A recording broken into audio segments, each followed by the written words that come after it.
Un tiempo para fortalecerte y crecer en el conocimiento de Dios a través de su palabra. Esto es Reto 365, la Biblia en un año. Reto 365, la Biblia en un año. Su servidora, Anaí Solís.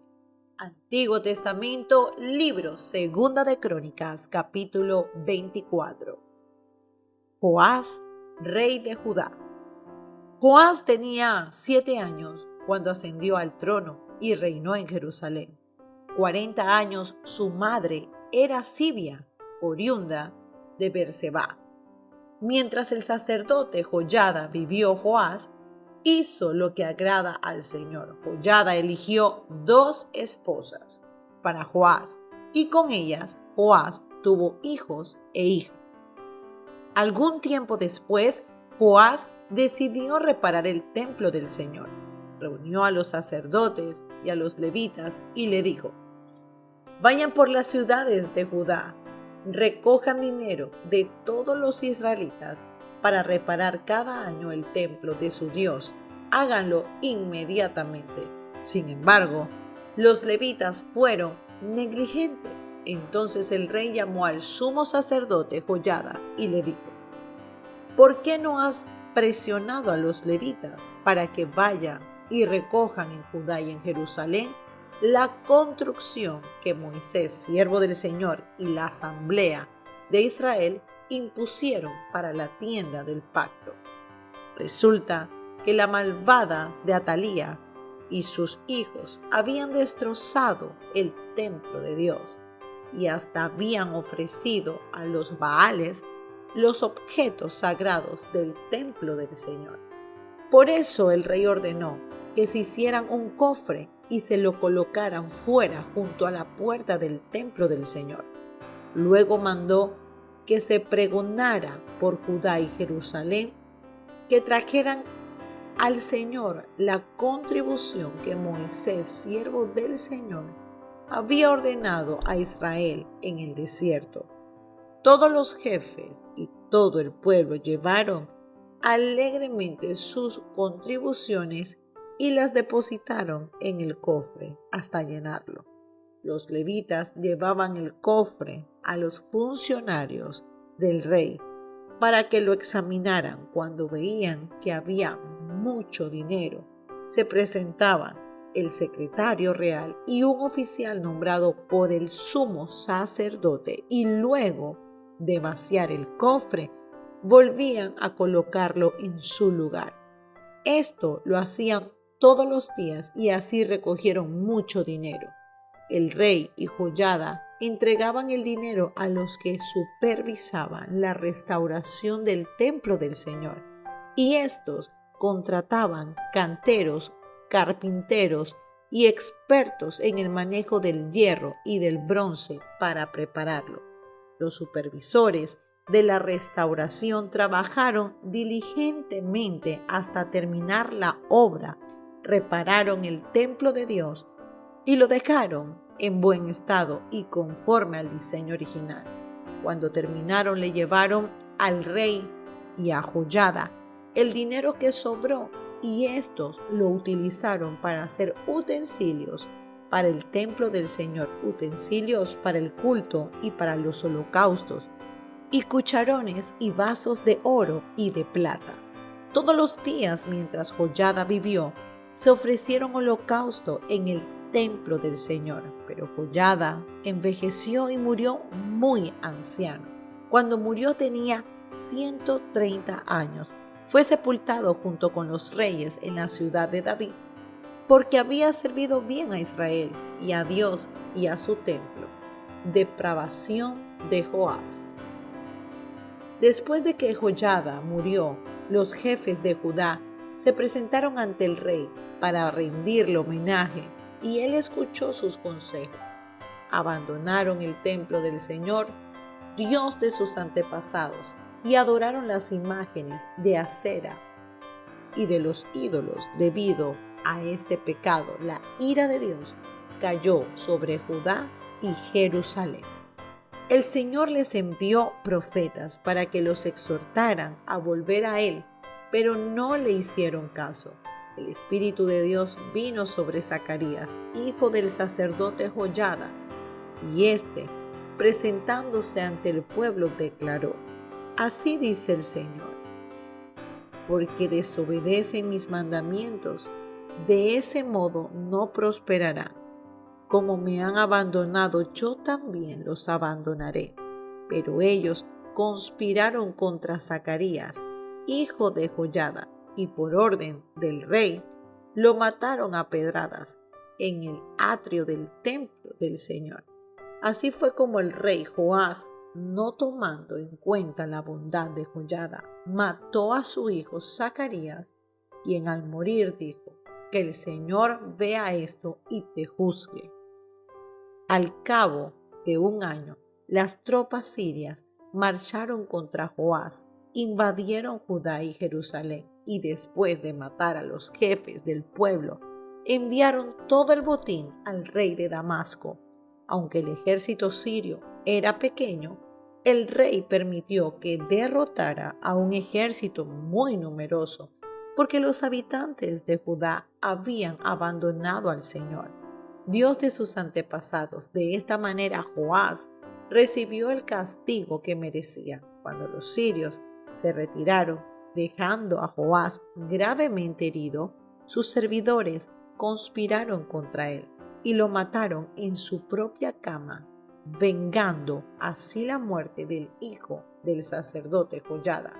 Luego lo sepultaron en la ciudad de David, pero no en el panteón de los reyes. Los que conspiraron contra Joás fueron Sabat, hijo de Simat, el amonita, y Jozabad, hijo de Simri, el moabita. Todo lo relacionado con los hijos de Joás, con las muchas profecías en su contra y con la restauración del templo de Dios, está escrito en el comentario sobre el libro de los reyes. Su hijo Amasías lo sucedió en el trono. Capítulo 25. Amasías, rey de Judá. Amasías tenía 25 años cuando ascendió al trono y reinó en Jerusalén. 29 años su madre era Joadán, oriunda de Jerusalén. Amasías hizo lo que agrada al Señor, aunque no de todo corazón. Después de afianzarse en el poder, Amasías mató a los ministros que habían asesinado a su padre el rey. Sin embargo, según lo que ordenó el Señor, no mató a los hijos de los asesinos, pues está escrito en el libro de la ley de Moisés: a los padres no se les dará muerte por la culpa de sus hijos, ni a los hijos se les dará muerte por culpa de sus padres, sino que cada uno morirá por su propio pecado. Amasías reunió a los de Judá y puso al frente de todo Judá y Benjamín jefes de 1000 y de 100 soldados agrupados según sus familias patriarcales. Censó a los hombres mayores de 20 años y resultó que había 300,000 hombres aptos para ir a la guerra y capaces de manejar la lanza y el escudo. Además, por la suma de 3,300 kilos de plata, contrató a 100,000 guerreros valientes de Israel.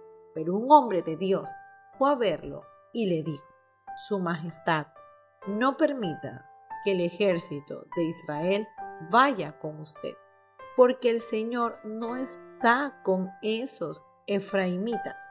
Si usted va con ellos, Dios lo derribará en la cara misma de sus enemigos, aunque luche valerosamente, porque Dios tiene poder para ayudar y poder para derribar. Amasías le preguntó al hombre de Dios: ¿qué va a pasar con los 3,300 kilos de plata que pagué al ejército de Israel? El Señor puede darle a usted mucho más que eso, respondió. Entonces Amasías dio de baja a las tropas israelitas que habían llegado de Efraín y las hizo regresar a su país. A raíz de eso, Las tropas se enojaron mucho con Judá y regresaron furiosas a sus casas. Armándose de valor, Amasías guió al ejército hasta el Valle de la Sal, donde mató a 10,000 hombres de Seir. El ejército de Judá capturó vivos a otros 10,000. A estos los hicieron subir a la cima de una roca y desde allí los desempeñaron. Todos murieron destrozados. Mientras esto sucedía, las tropas que Amasías había dado de baja se lanzaron contra la ciudad de Judá y desde Samaria hasta Bet-Jorón mataron a 3,000 personas y se llevaron un enorme botín. Cuando Amasías regresó de derrotar a los edomitas, se llevó consigo los dioses de los habitantes de Seir y los adoptó como sus dioses, adorándolos y quemándoles incienso. Por eso, el Señor se encendió en ira contra Amasías y le envió un profeta con este mensaje: ¿por qué sigues a unos dioses que no pudieron librar de tus manos a su propio pueblo? El rey interrumpió al profeta y le replicó: ¿y quién te ha nombrado consejero del rey? Si no quieres que te maten, no sigas fastidiándome. El profeta se limitó a añadir: solo sé que por haber hecho esto y por no seguir mi consejo, Dios ha resuelto destruirte. Sin embargo, Amasías, rey de Judá, siguiendo el consejo de otros, envió mensajeros a Joás, hijo de Joacás y nieto de Jehú, rey de Israel, con este reto: ven acá para que nos enfrentamos. Pero Joás, rey de Israel, le respondió a Amasías, rey de Judá: el cardo del Líbano le mandó este mensaje al cedro: entrega a tu hija como esposa a mi hijo. Pero luego pasaron por allí las fieras del Líbano y aplastaron el cardo. Tú te jactas de haber derrotado a los edomitas. El éxito se te ha subido a la cabeza. Está bien, jáctate si quieres, pero quédate en casa. ¿Para qué provocas una desgracia que significa tu perdición y la de Judá? Como estaba en los planes de Dios entregar a Amasías en poder del enemigo por haber seguido a los dioses de Edom, Amasías no le hizo caso a Joás. Entonces Joás, rey de Israel, marchó a Bet-Semes, que está en Judá, para enfrentarse con él. Los israelitas batieron a los de Judá y estos huyeron a sus hogares. En Bet-Semes, Joás, rey de Israel, capturó a Amasías, rey de Judá, hijo de Joás y nieto de Joacás. Luego fue a Jerusalén y derribó 180 metros de la muralla desde la puerta de Efraín hasta la puerta de la esquina. Además, se apoderó de todo el oro, la plata y los utensilios que estaban en el templo de Dios bajo el cuidado de Obed-Edom. También se llevó los tesoros del palacio real, tomó rehenes y regresó a Samaria. Amasías de Joás, rey de Judá, sobrevivió 15 años a Joás, hijo de Joacás, rey de Israel. Los demás acontecimientos del reinado de Amasías, desde el primero hasta el último, están escritos en el libro de los reyes de Judá y de Israel. Desde el momento en que Amasías abandonó el Señor, se tramó una conspiración contra él en Jerusalén. Entonces Amasías huyó a Laquis, pero lo persiguieron y allí lo mataron y luego lo llevaron a caballo hasta la capital de Judá, donde fue sepultado con sus antepasados. Nuevo Testamento, libro de Romanos capítulo 9. La elección soberana de Dios. Digo la verdad en Cristo, no miento. Mi conciencia me lo confirma en el Espíritu Santo. Me invade una gran tristeza y me embarga un continuo dolor. Desearía yo mismo ser maldecido y separado de Cristo por el bien de mis hermanos, lo de mi propia raza, el pueblo de Israel. De ellos son la adopción como hijos, la gloria divina, los pactos, la ley, el privilegio de adorar a Dios y el de contar con sus promesas. De ellos son los patriarcas y de ellos, según la naturaleza humana, nació Cristo, quien es Dios sobre todas las cosas. Alabado sea por siempre. Amén. Ahora bien, no digamos que la palabra de Dios ha fracasado. Lo que sucede es que no todos los que descienden de Israel son Israel. Tampoco por ser descendientes de Abraham son todos hijos suyos. Al contrario, tu descendencia se establecerá por medio de Isaac. En otras palabras, los hijos de Dios no son los descendientes naturales, más bien se considera descendencia de Abraham a los hijos de la promesa. Y la promesa es esta: dentro de 1 año vendré y para entonces Sara tendrá un hijo. No solo eso, también sucedió que los hijos de Rebeca tuvieron un mismo padre, que fue maestro, antepasado Isaac. Sin embargo, antes de que los mellizos nacieran o hicieran algo bueno o malo, y para confirmar el propósito de la elección divina, no en base a las obras, sino al llamado de Dios, se le dijo a ella: el mayor servirá al menor. Y así está escrito: amé a Jacob, pero aborrecí a Esaú. ¿Qué concluiremos? ¿Acaso es Dios injusto? De ninguna manera. Es un hecho que a Moisés le dice: tendré clemencia de quien yo quiera tenerlo, y seré compasivo con quien yo quiera serlo. Por lo tanto, la elección no depende del deseo ni del esfuerzo humano, sino de la misericordia de Dios. Porque la Escritura le dice al faraón: te he levantado precisamente para mostrar en ti mi poder y para que mi nombre sea proclamado por toda la tierra. Así que Dios tiene misericordia de quien Él quiere tenerla y endurece a quien Él quiere endurecer. Pero tú me dirás entonces, ¿por qué todavía no echa la culpa a Dios? ¿Quién puede oponerse a su voluntad? Respondo: ¿quién eres tú para pedirle cuentas a Dios? ¿Acaso le dirá la olla de barro al que la modeló: ¿por qué me hiciste así?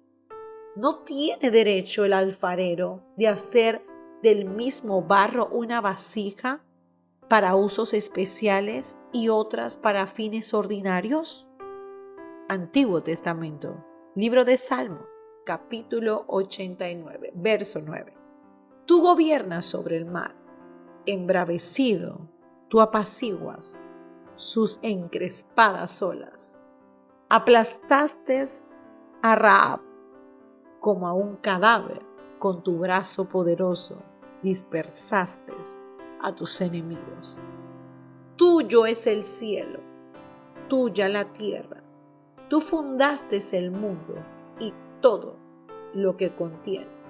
Por ti fueron creados el norte y el sur, el Tabor y el Hermón cantan alegres a tu nombre. Tu brazo es capaz de grandes proezas, fuerte es tu mano, exaltada tu diestra. Meditación del día de hoy. Podemos muchas veces meditar una y otra vez en la palabra. Y vamos a echar un vistazo a los asuntos de los seres humanos. ¿Cómo nos sentimos? A veces nos sentimos tentados a creer que Dios no es soberano y que las circunstancias y el mundo están fuera de control. ¿Les ha pasado? Como cristianos a veces dudamos de eso, pero quiero que sepas que Dios nada lo toma por sorpresa. Él está en control absoluto. Y hay veces cuando escuchamos desastres, noticias, ¿verdad? A muchos cristianos se le cuestiona el amor y el poder de Dios. Y dicen, ¿dónde está tu Dios? ¿Dónde está tu Dios? ¿Les ha pasado? Sin embargo, Romanos 9 nos recuerda, y anota bien este datito, que Dios todavía está en su trono y es completamente soberano sobre los asuntos de toda la humanidad. Él sigue obrando.